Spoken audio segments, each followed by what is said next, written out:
Thank you, Jerry. I'm going to talk today about the Blina Diamond Project in the West Kimberley region of Western Australia. The company, I'm the executive chairman of that company, and my fellow directors, Grant Mooney and Mark Thompson from Talga Resources. We've got a market capitalisation of 16 million, so we're a pretty small company, but 2.4 of that million of that is cash. Just pointing out the recent share price history this year. We were at 2 cents earlier in the year when we got our mining licences granted at Blina for the project. The share price nearly tripled at that point. When I put out a corporate video a couple of months ago, the share price nearly tripled again. So I think you can see the project is getting a fair bit of momentum, and we're well on our way. By peer comparison, for those of you not familiar with the diamond sector, perhaps the best comparison is Newfield Resources, an ASX-listed company. They have got diamond exploration projects in Sierra Leone, $120 million market capitalisation. The original company that had this same project, Blina Diamonds, in 2009 were listed. They had almost exactly the same ground as we have got now. They had a market capitalisation of 125 million back in 2006. Our market capitalisation is 16 million. So I think you can see that we've got a fair way that we could go. The project is 100% owned by POS Minerals. There's no private royalties in it. The board have got a lot of skin in the game. I've got 20% of the stock and the other directors have got 8% of the stock. So we're highly committed to making this project work, and we've got an awful lot of capital that we put into it. The project itself is in a very good position, located in a very good position for logistics. We're only about an hour, about 100 kilometres from Derby, which is a regional service centre. They've got welders and even a port there and every kind of facility you might need. That's a government-maintained road. It's metalled nearly all the way. There's a very good laterite road down to the project site. And the project site that we'll be operating on this year, or are operating on, is here, and it's about 4 kilometres away from the original Blina diamond mine, Allendale diamond mine, which is here, which is the source of the diamonds. Now I'm going to play this corporate video that I mentioned earlier, and it mentions... I'm walking on top of an ancient riverbed. Some 10 to 20 million years ago, diamonds eroded from a nearby source were carried down this river. They're now protected under this thin layer of wind-blown sand. Those diamonds are still here, and it is the job of those of us at POS Minerals to find those diamonds and in the process to set up a profitable diamond mining operation. In the Allendale region of northwestern Australia, a series of diamond-bearing volcanic pipes erupted. Here is the richest of those pipes, Allendale 9.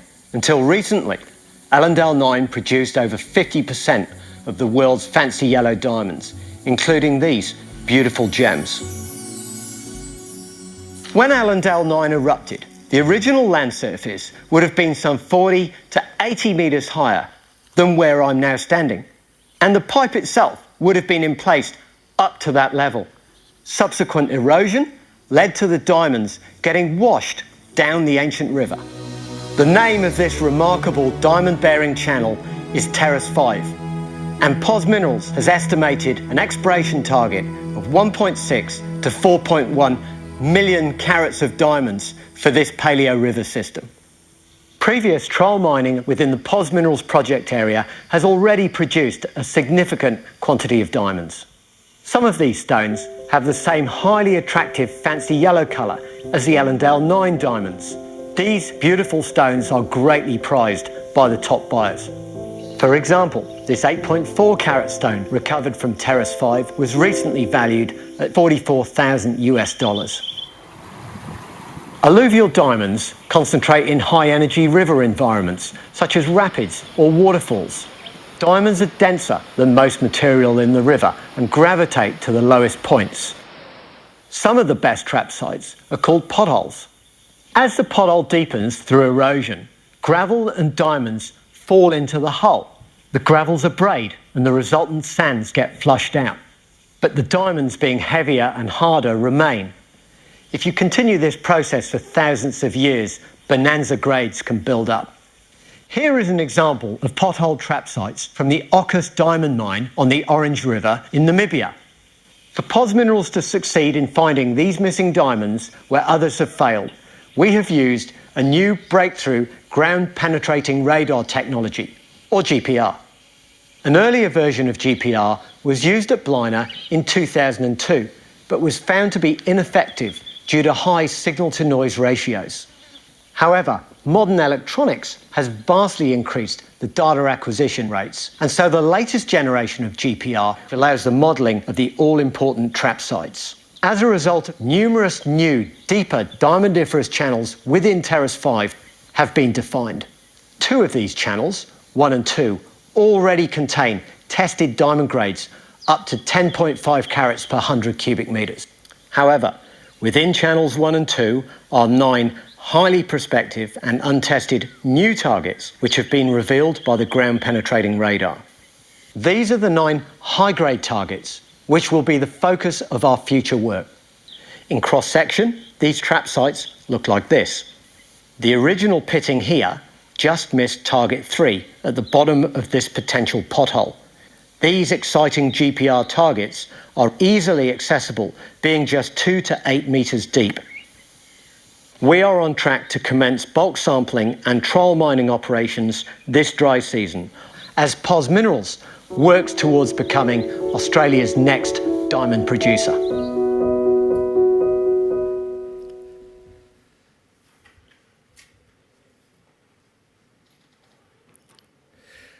Okay, so I think you can see from that we've got a fairly substantial project. How do we find these things and where do they come from?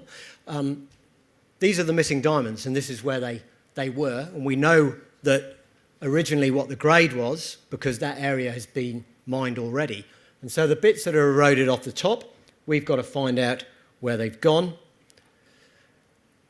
And the most logical place for them to have gone is down the alluvial channel that just sits to the west. And that's because those same diamonds have already been found within this channel by previous miners. That leads us to an exploration target of what we believe is sitting in that channel. That is up to a total diamond inventory of 4.1 million carats. That would equate to 2.2 billion Australian dollars worth of diamonds, which is a very sizable target for a company like ours. But more importantly is the grade here, the target grade of 4.1 carats per cubic metre. That's not per 100 cubic metres, that's per cubic metre, which would equate to $2,000 dirt per cubic metre. Now, if you put 1,000 tonnes of that through a plant a day, and our plant would be able to do that, that would be the equivalent of $2 million per day that you potentially could make if you can find that dirt. The operation will only cost between $10,000 to $12,000 a day to operate. So I think you can see the kind of margins that make this project highly attractive. It's a grade play. And this is what the gravels look like. You go through they're very shallow, between 2 and 8 metres. You've got a thin layer of wind-blown sand, and then at the base you've got the diamond-bearing gravels. The previous operator put in pits that looked like that. We're going to target things a little bit more subtly using the ground-penetrating radar. And this is what the diamonds look like. This is what it's all about. These are the actual diamonds that came from POS ground about 12 years ago. We've got the data on these diamonds and had them revalued recently and independently, and that's where the $500 Australian per carat came from. So it's a pretty robust price. These diamonds are highly sought after by the buyers, and I think if you brought home one of these stones, you're welcome to come and look at some afterwards with me at my desk, then I'm sure your wife will be very happy with that. Although perhaps if you brought home some POS Mineral shares, she'd be equally as happy, I'm not too sure. Okay, so how do we get that extraordinary grade?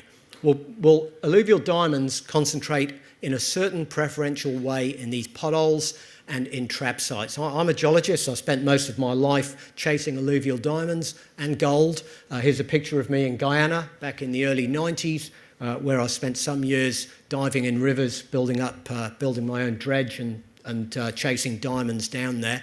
So I spent many years doing this kind of stuff. I know what these trap sites look like. I know how quickly you can make money when you find them, and I know how to look for them.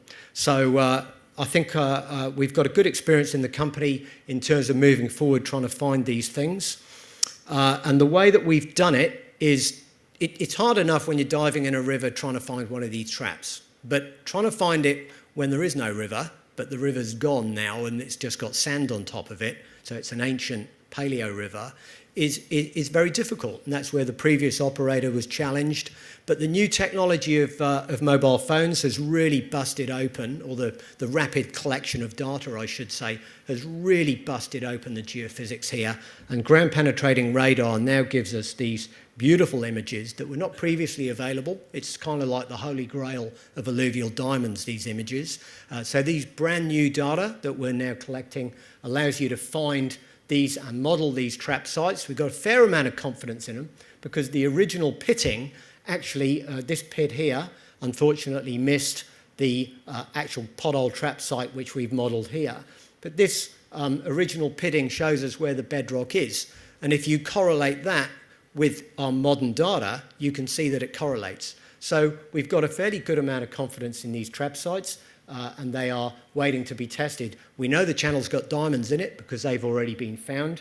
And if you model the whole thing up, this is what it looks like. This is where the channels in blue, oops, go back there, excuse me. Channels in blue show up in terms of the channels that we've modelled using the GPR. But within those channels are these high-grade trap sites. That's where we think we are looking for the 4 carat per tonne per cubic metre material. Previous sampling here already found some quite diamondiferous gravels. This sample, for instance, 10.5 carats per 100 cubic metres. That's worth about $55 per cubic metre. Or we reckon we can mine the stuff for about $20 a cubic metre. So we're already in the money on the existing numbers. But that's not what we're after. We're after the orange areas where we hope to find stuff that's worth an order of magnitude greater than that, or 2 orders of magnitude almost. So that's the geological model, and this is what it's going to look like in the mining. And the beauty about this is it's so shallow. So the mining operation, this is actually by Blina Diamonds. This is what they did 12 years ago. This is what the operation of ours will look very similar to this. You can see how simple it is. You just push the overburden off with a dozer, and then you go with the digger. You dig up the ore. You truck it about 500 metres away where we built our plant and put it through. You don't even have to crush it. You just have to disaggregate it in a trommel. It's alluvials, and away you go. So in a word, it's simple. And this is what the plant that we're currently constructing is going to look similar to this. This is the original plant from Blina. I've recently purchased this trommel here, which works. We'll probably put about 30 cubic metres an hour through that. That's currently being refurbished in Perth at the moment. New screens are being put on it. We've recently purchased these X-ray Sortex machines, which are actually sitting at Allendale. We know they work. We know they work for the diamonds because they've already worked. Those are being reconfigured too.